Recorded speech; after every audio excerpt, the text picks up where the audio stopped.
Hello friends, welcome to Chettinad அம்மணி channel. இன்றைக்கி நம்ம பார்க்க போகிற பதிவு என்ன அப்படின்னா, எல்லா பெண்களுக்குமே ரொம்ப யூஸ்ஃபுல்லாக இருக்கக்கூடிய ஒரு சூப்பரான ஒரு பதிவு தான். எல்லோரு வீட்லேயுமே பார்த்திங்க அப்படின்னா பூஜை பொருட்கள் எல்லாம் வச்சுருப்போம். இந்த பூஜை பொருட்களை எப்படி சிம்பிளாக அண்ட் ஈஸியாக நம்ம நல்லா புதுசு போல் பலனும் நம்ம இதை விலைக்கு கொண்டு வரலாம் அப்படிங்கிறது தான் இந்த வீடியோவில் உங்களுக்கு நான் பதிவாக கொடுத்துருக்கேன். கண்டிப்பாக இந்த டிப்ஸ் எல்லாம் உங்களுக்கு பிடிக்கும்னு நினைக்கிறேன். பிடிச்சிருந்ததுன்னா செட்டிநாடு அம்மணி சேனலை சப்ஸ்கிரைப் பண்ணிக்கோங்க. இப்போது நம்மளுக்கு வியாழக்கிழமை பூஜை பொருளெல்லாம் துலக்க ஆரம்பிப்போம். ஆனால் நம்ம செய்யக்கூடிய ஒரு பெரிய வேலையே என்ன அப்படின்னா, இந்த எண்ணெய் பிசுக்கு பாத்திரங்களை விளக்குறது ரொம்ப கஷ்டப்படுவோம். ரொம்ப ஈஸியாக ரொம்ப சிம்பிளாக இது மாதிரி நீங்கள் விளக்குங்க, புத்தம் புதுசு போல் நம்ம கொண்டு வந்துடலாம். இப்போ வாரம் நம்ம வியாழக்கிழமையானவே விளக்கு பாத்திரங்கள்லாம் விளக்க ஆரம்பிப்போம். ஆனால் நான் ஒரு 15 டேஸ் ஊருக்கு போனதுனால பார்த்திங்கன்னா அந்த பொருள் எல்லாமே ஒரு மாதிரி கருத்துட்டு அந்த எண்ணெய் ஊற்றி தீபம் பற்ற வைக்கிறோம்ல, அதெல்லாம் ஒரு பச்சை கலரில் வந்துருச்சு.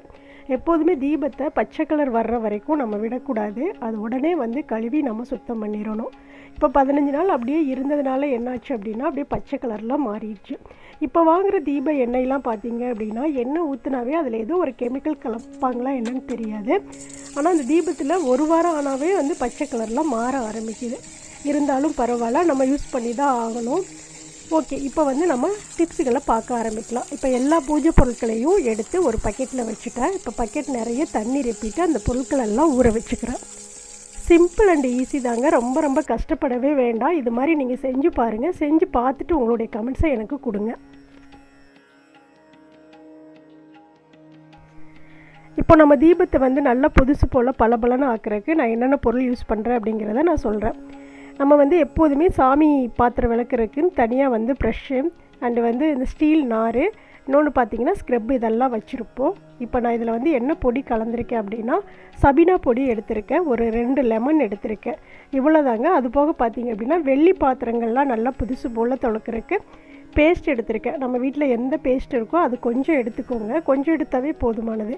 இப்போ பார்த்திங்கன்னா இந்த சபீனா பவுடரில் இந்த லெமனை நல்லா பிழிஞ்சு விட்டுக்கிறேன். பிழிஞ்சு விட்டோடனே பார்த்திங்கன்னா நல்ல ஒரு பொதன்னு நுர கட்டிட்டு வரும். அவ்வளோதாங்க. இதை நல்லா கலந்துட்டு நம்ம தேய்ச்சாவே சூப்பராக பளபளன்னு இருக்கும்.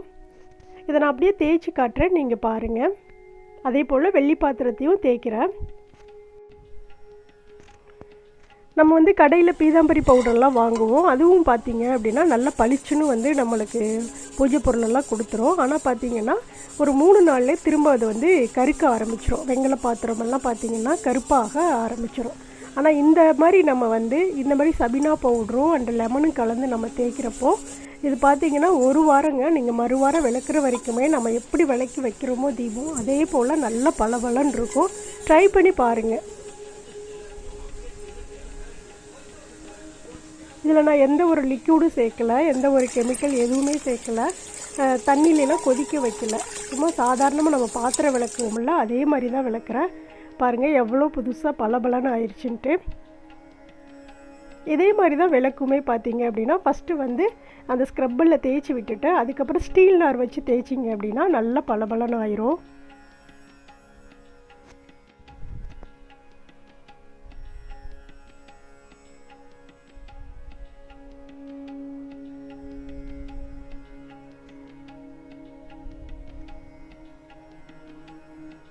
கொஞ்சம் லைட்டாக நம்ம தொட்டு தேய்ச்சாவே போதும். ஆனால் நல்ல பளபளன்னு நம்ம கடையில் உள்ளது போல் புதுசாக இருக்கணும் அப்படின்னா கொஞ்சம் ஸ்டீல் நார் வச்சு கொஞ்சம் அழுத்தி தேய்ச்சிங்க அப்படின்னாவே நல்ல பளபளன்னு புதுசாக இருக்குங்க.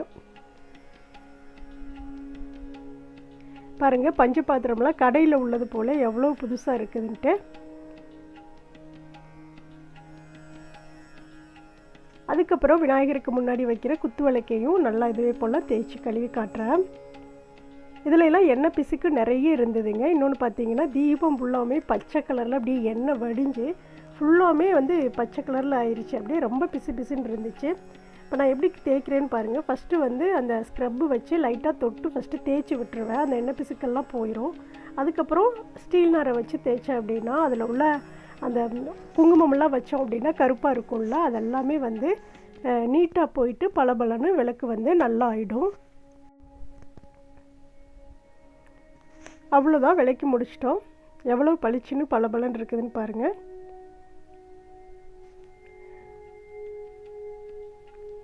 அடுத்து அந்த அஷ்டலட்சுமி சொம்பு இருக்குதுல்ல, சுவாமிக்கு முன்னாடி தண்ணி வைப்போம்ல, அதையும் நான் வந்து விளக்கி விட்டுக்கிறேன்.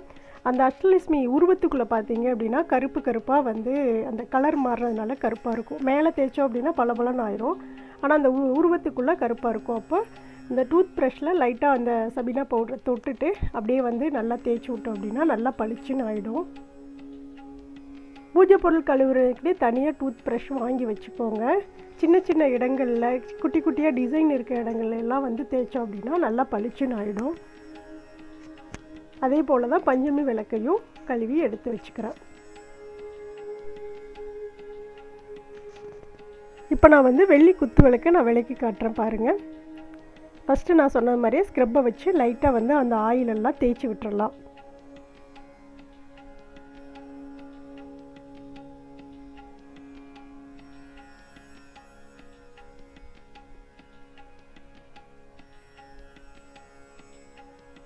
அதுக்கப்புறம் இந்த ஸ்டீல் நாரில் கொஞ்சமாக டூத் ப்ரஷ்ஷு பேஸ்ட் எடுத்துக்கிறேன். பேஸ்ட் எடுத்துகிட்டு அப்படியே நல்லா தேய்ச்சி விட்டுக்கிறேன்.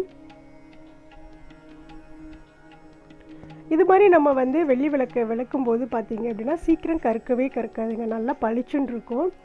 இன்னொன்று பார்த்திங்க அப்படின்னா விளக்கி முடித்தது ஒரு சூப்பரான டிப்ஸ் ஒன்று சொல்கிறேன். நல்லா விளக்கி முடிச்சுட்டு அந்த ஈரத்தெல்லாம் நல்லா தொடச்சிட்டு கொஞ்சம் திருநீர் வந்து ஒரு காட்டன் கிளாத்தில் எடுத்துகிட்டு சுத்தமான கிளாத்தில் எடுத்துகிட்டு அப்படியே வெள்ளி விளக்கை அப்படியே தேய்ச்சி விட்டோம் அப்படின்னா சீக்கிரமே கருக்காதுங்க, நல்லா பளபளன்னு இருக்கும் வெள்ளி விளக்கு. இப்போ அந்த டிசைன்லாம் பார்த்திங்கன்னா என்ன வெள்ளி விளக்குனாலே நிறைய டிசைன் கொடுத்துருப்பாங்க குத்து விளக்குலாம். அதெல்லாம் கருப்பாக இருந்ததில்ல, அதிலெல்லாம் அந்த டூத் ப்ரஷ்ஷை வச்சு கொஞ்சம் பேஸ்ட் எடுத்துகிட்டு அப்படியே நான் தேய்ச்சி விட்டுறேன். தேய்ச்சி முடிச்சாச்சு. இப்போ பாருங்கள் கழுவியும் எடுத்துட்டேன். எவ்வளோ சுத்தமாக பளிச்சுன்னு ஆயிடுச்சுன்னு. இப்போ எல்லா பூஜை பொருளையுமே வந்து நீட்டாக வந்து கழுவி எடுத்தாந்து வச்சுட்டேன்.